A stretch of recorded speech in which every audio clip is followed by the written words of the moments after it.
The IRGCN commander's planning document describes USS Freedom as a target of opportunity. Not because Freedom is undefended. He is not a man who underestimates his adversaries in the details, but because the Littoral combat ship's defensive architecture is, by the standards of what it is being compared to, thinner than an Arleigh Burke's. No VLS cells. No SM-2 standard missiles. No SM-6. The LCS was designed for speed and modularity and close-in coastal operations, and the trade-offs that produced its extraordinary performance in those categories produced an air defense and anti-ship defensive suite that a Zumwalt or an Arleigh Burke commander would find austere. The commander knows this. He has been briefed on it. He believes it creates the specific opportunity that his plan is designed to exploit. The plan is straightforward. 8 Seraj-class fast attack craft from the IRGCN base at Bandar Abbas, approaching in 2 waves of 4 from different bearings, at night, using the commercial traffic in the straits approaches as acoustic and visual cover until the boats are inside 8 nautical miles. Inside 8 miles, the geometry is about speed and numbers, and 8 boats at 45 knots from 2 bearings is a geometry that the LCS's defensive architecture will have to work hard to address. The wave timing is designed to saturate the response capacity. The first wave draws the attention and activates the defensive systems. The second wave arrives while the first wave is still in the engagement envelope. The plan is not unsophisticated. The commander has been thinking about littoral combat ships for some time. What the commander has not accounted for, because it has not been in the intelligence picture available to his planning cell, is that USS Freedom has spent the past 11 days in the northern Arabian Gulf conducting high-speed maneuver exercises with the specific intent of preparing for exactly this threat profile. The commanding officer of USS Freedom has read the IRGCN swarm doctrine. He has reviewed every documented swarm incident involving U.S. Navy vessels in the Gulf over the past 15 years. He has made certain that his crew has trained against multi-bearing high-speed surface threats in the specific acoustic and electronic environment of the strait. He has also made certain that the MH-60R Seahawk embarked on Freedom's flight deck is loaded for the surface engagement role. M240, machine gun mounted, full fuel, crew on 1-hour alert through the overnight hours, because the MH-60R, operating as an elevated sensor and engagement platform above the surface picture, is the specific capability multiplier that the LCS concept relies on when the number of surface threats exceeds what the ship's own defensive suite can manage sequentially. The time is 2307. USS Freedom, LCS-1, the lead ship of the Freedom variant of the Littoral combat ship class, commissioned in 2008 and operating in the northern Arabian Gulf on the tactical support mission that Cyclone-class and LCS vessels have been conducting in these waters for years, is making 22 knots on a northeast heading, 47 nautical miles east of Bahrain. The surface radar picture is the standard Arabian Gulf overnight picture, commercial traffic on the traffic separation scheme, a handful of regional vessels on the margins of the picture, the VLCC 2 miles ahead making 12 knots, and the routine background of a sea lane that never actually sleeps. The watchstanders are managing the picture with the professional attentiveness of a crew that has been operating in this environment long enough to know what belongs and what does not. At 2307, USS Freedom's SPS-55 surface search radar returns a cluster of contacts from the south-southwest. The initial returns are faint. The boats are running without navigation lights, and at the range they are currently at, approximately 20 nautical miles. Small fast craft using commercial vessel traffic as visual screen are at the edge of the SPS-55's reliable detection capability for contacts of this size. The radar operator flags the contacts and monitors. At 2309, the contact cluster resolves into 4 discrete tracks, all bearing approximately 210, all at speeds consistent with 40 to 45 knots. At 2309:30, a second cluster appears on bearing 175, similar speed, similar formation geometry. 8 contacts total, both clusters converging. No AIS from any contact. The tactical action officer receives the contact report at 23:09:45. He looks at the bearing geometry. He looks at the speed data. He looks at the twin cluster formation. Two groups from different bearings. Coordinated approach profile. He has been briefed on exactly this profile. He keys the internal comms before the second assessment is complete. Commanding officer to combat. I have two groups of fast movers, 4 per group. Bearings 210 and 175, 20 miles converging. No AIS IRGCN swarm profile. Recommend weapons-free pre-authorization and Seahawk launch. He also keys the transmission to 5th Fleet simultaneously. The contact report goes up the chain as he is briefing the commanding officer, because in a swarm geometry, the time between detection and engagement decision is not available to spend on sequential reporting. The commanding officer is in the Combat Information Center at 23:10:12, 27 seconds from the initial contact report. He reviews the picture. He reviews the bearing geometry. He confirms the converging profile. He notes the twin wave structure. He authorizes the Seahawk launch and requests weapons-free pre-authorization from 5th Fleet, which requires the Regional Combatant Command's acknowledgement before the ship can engage a contact that has not yet established hostile intent by firing. The pre-authorization request goes up the chain. The response will take approximately 6 minutes. The contacts are at 19.5 nautical miles and closing at 40+ knots. 6 minutes at 40 knots is 4 nautical miles. The contacts will be at 15 nautical miles by the time the pre-authorization response arrives, if it arrives on the 6-minute timeline. The commanding officer notes this. He does not find it comfortable. He does not show this. Here is the vulnerability window, and it is measured not in equipment failures, but in the specific architecture of the rules of engagement and the specific defensive geometry of the ship being targeted. USS Freedom carries the Rolling Airframe Missile System, RAM, as her primary point defense anti-ship and anti-aircraft system. The RAM is a fire-and-forget weapon that uses passive RF/infrared homing to engage incoming threats.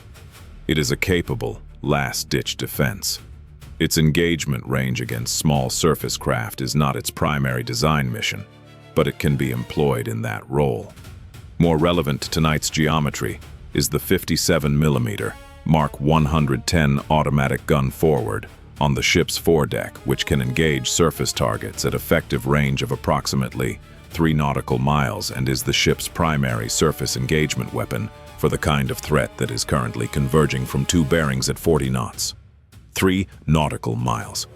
The contacts are at 19 nautical miles and closing.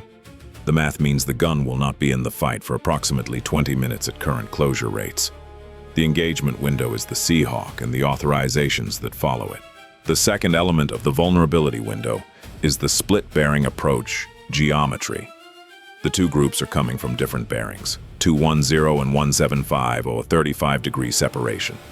This is specifically designed to prevent a single ship defense from maneuvering to address both groups from a favorable aspect simultaneously.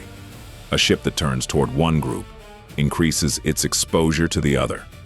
This is not unsophisticated doctrine.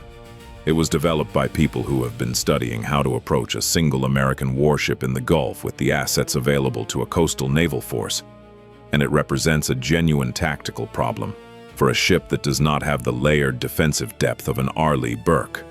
USS Freedom has the RAM, the Mark 110, the Seahawk, and the specific operational preparation that her commanding officer has invested 11 days in building. That is what she has. The Seahawk launches at 23:11, 66 seconds from the commanding officer's arrival in combat.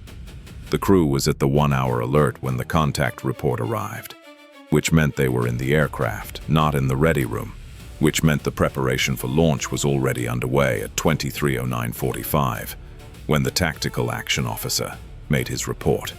66 seconds from commanding officer arrival to Seahawk Airborne is not an accident.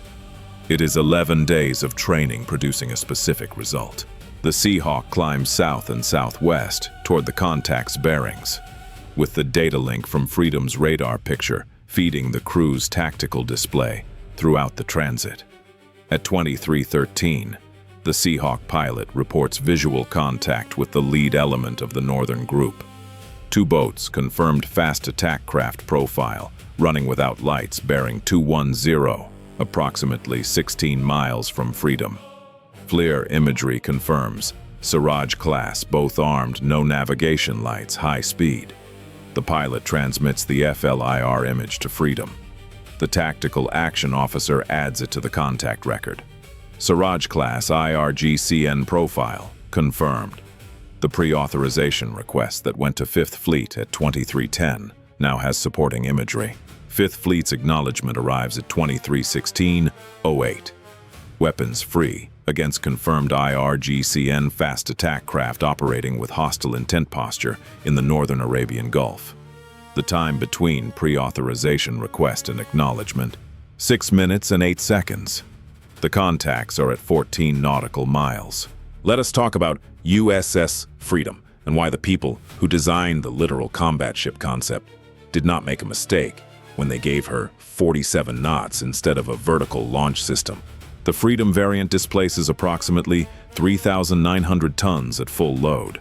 She is powered by 2 gas turbines and 2 diesel engines, driving water jet propulsion systems that produce a sustained sprint speed of approximately 47 knots, a speed that exceeds every vessel in the IRGCN's fast attack fleet, and that in the specific geography of the Strait of Hormuz and its approaches is a tactical asset of the first order. The LCS was designed for the threat environment of the littoral zone.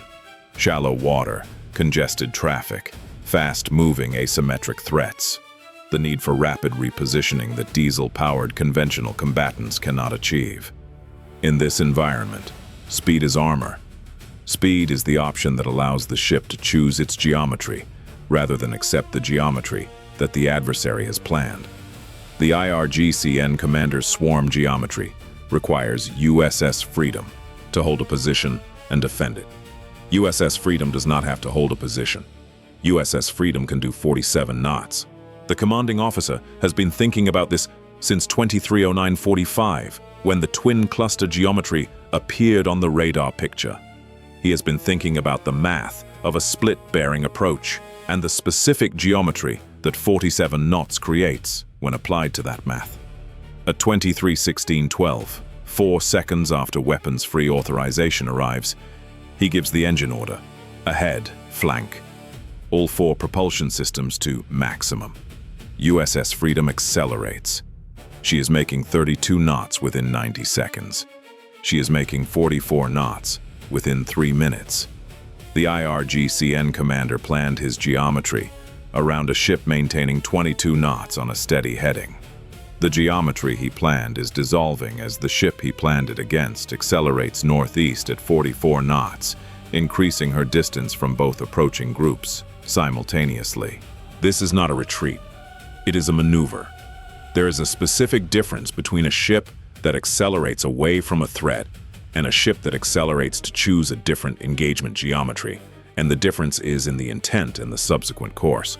The subsequent course in this case is a wide arc that takes USS Freedom northeast and then east, using her speed to reposition to a bearing from which the 2 IRGCN groups are no longer able to maintain their split-bearing geometry because one of them is now on her beam at much longer range, while the other has closed to within Seahawk engagement range. Freedom's maneuver has turned a 2-bearing approach into a sequential, single-bearing threat, which is a geometry her defensive architecture can address. Below decks, the electronic warfare officer has been running the SLQ-32 collection since 2309. The Seraj-class boats are broadcasting on 2 frequencies. The coordination net, the communications link between the 8 boats, and what the EW officer assesses is a shore-based command authority at Bandar Abbas, is operating on a frequency that the SLQ-32 has in its collection database as the same net architecture observed in the April fast boat operation 3 months ago. The frequency is consistent. The signal architecture is consistent.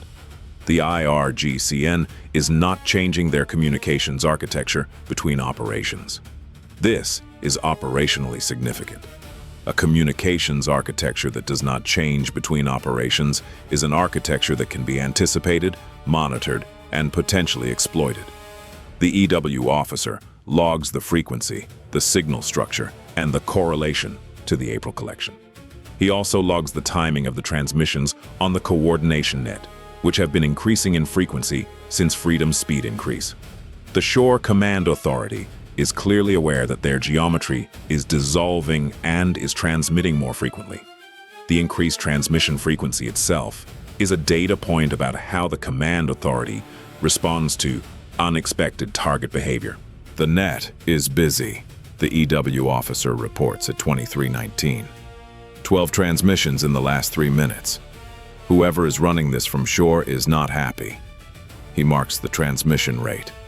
The rate is consistent with a command authority that is trying to re-coordinate the approach geometry after an unexpected target maneuver.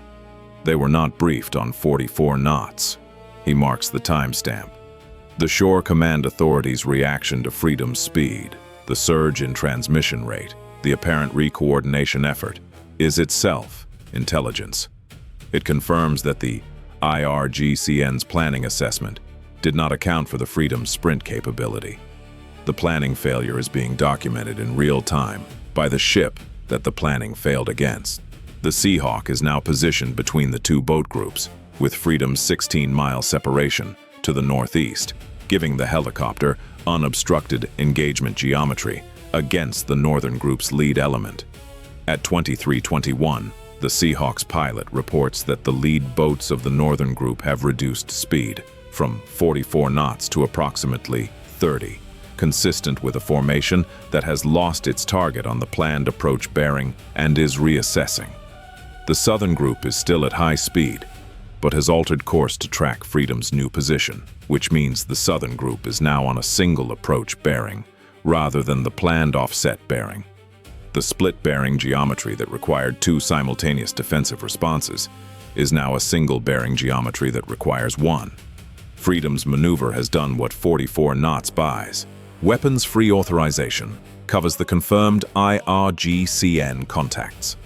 The Seahawk engages the lead element of the northern group at 23:22:14, using its M240 in a diving engagement run from altitude.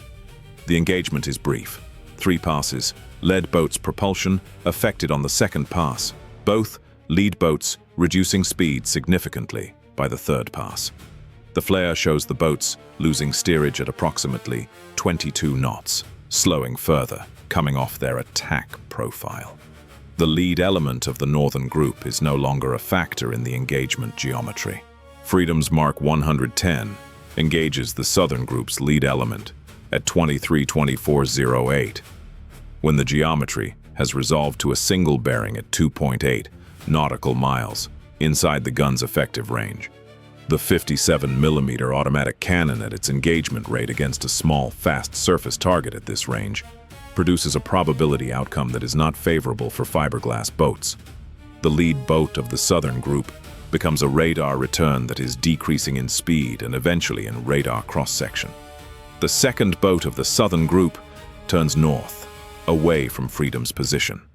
The coordination net, which the EW officer is still monitoring, shows a burst of transmissions at 23:24:30, 30 seconds after the Mark 110 engages, that the EW officer assesses as a recall authorization from the Shore Command Authority. The boats that are still operational begin reducing speed and altering course away from Freedom's position. At 23:27, the IRGCN boats that remain capable are turning southwest, back toward the Iranian coast. The coordination net shows steady, reduced frequency transmissions now. The Shore Authority is managing the withdrawal, no longer attempting to coordinate a re-attack. The Seahawk is maintaining observation of the disabled northern group lead element. Freedom's radar picture shows the southern group's remaining boats on a southwest course at approximately 25 knots, which is considerably less than the 45 knots they were making 37 minutes ago. when the operation was proceeding as planned. The full picture: 2 boats of the northern group with propulsion affected, 1 boat of the southern group rendered inoperable, 5 boats withdrawing at reduced speed. The IRGCN commander's plan required all 8 boats to close to engagement range before Freedom's defensive systems could address them sequentially. 2 waves, split bearing, simultaneous pressure. What he got was a ship that hit 44 knots and turned his 2-wave split-bearing geometry into a sequential single-bearing problem for a helicopter and a gun. The plan worked for the 30 minutes before the speed change. It did not work after. The EW officer's collection record covers 31 minutes of continuous coordination net monitoring. The record includes the frequency, signal architecture, transmission timing patterns at nominal operational tempo, and the surge pattern during the geometry dissolution phase. The surge pattern, 12 transmissions in 3 minutes as Freedom accelerated, is the most analytically valuable element of the collection, because it is the first direct observation of how the IRGCN Shore Command Authority responds to unexpected target behavior during an active swarm operation. The existing assessment of IRGCN command and control behavior during swarm operations was built primarily from the post-operation debrief of previous encounters and from signals collection at standoff range that could not resolve the inter-operation transmission timing with this precision. 31 minutes of close-range collection during an active operation, including the response pattern to a specific stimulus, is the kind of direct behavioral measurement that changes the analytical picture from inference to observation.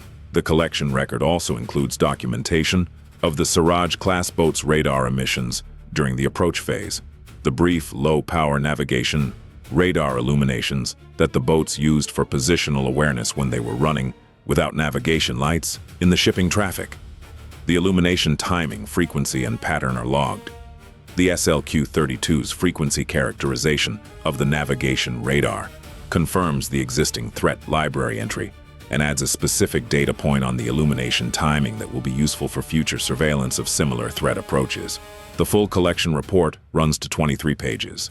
It goes to 5th Fleet, to NavCent, to the Office of Naval Intelligence's IRGCN Assessment Program, and to the LCS Program Office at PMS 501, which maintains the operational record of LCS engagements and is specifically interested in the performance data from this operation, the sprint capabilities tactical effect on the swarm geometry, the Seahawk engagement results, and the Mark 110's employment against a fast small surface target at 2.8 miles.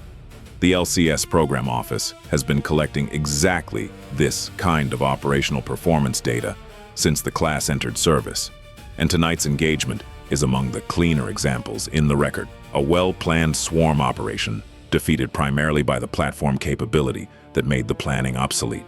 The commanding officer is completing his engagement report at 23:54.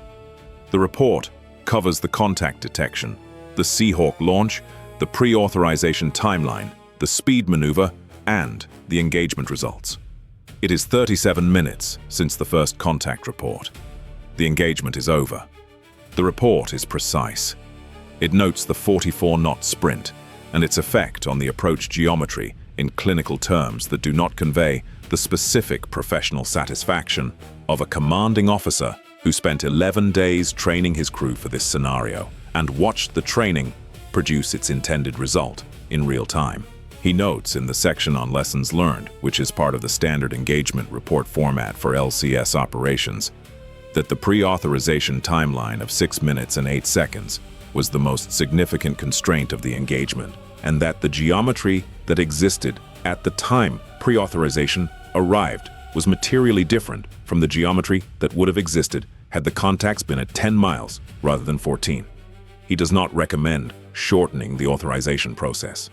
He recommends that future pre-authorization requests include the FLIR imagery confirmation as a standard element from the moment it is available, which in tonight's operation was at 23:13, 3 minutes before the authorization arrived.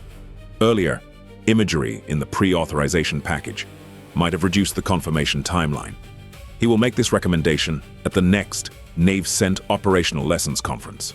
Now let us address what Iranian state media said happened, because the IRGCN's information operations approach to swarm operations that do not achieve their objectives is a genre worth understanding. IRNA released a statement at 6 o'clock, Tehran time, approximately 7 hours after the operation. The statement described a maritime exercise conducted by IRGCN naval forces in the northern Persian Gulf, demonstrating the force's capability and commitment to defending Iranian sovereignty in the region's waters. The statement described the exercise as successful.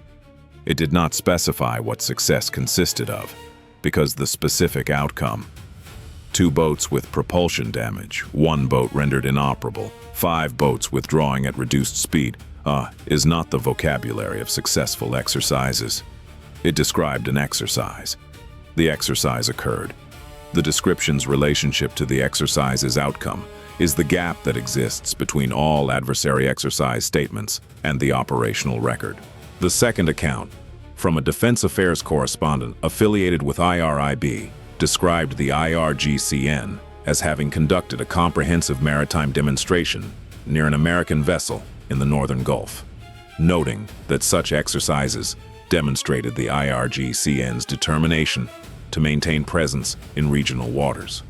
Both the determination and the presence are real. The specific geometry of the determination, 8 boats at 45 knots that became 5 boats at 25 knots heading home after 37 minutes, did not appear in the correspondent's account. What also did not appear, the 23 pages, the coordination net surge pattern, the behavioral documentation of the Shore Command Authority's response to unexpected target maneuver, the Seraj-class navigation radar illumination timing, the LCS program office's performance data on the Mark 110 against a fast, small surface contact at 2.8 miles.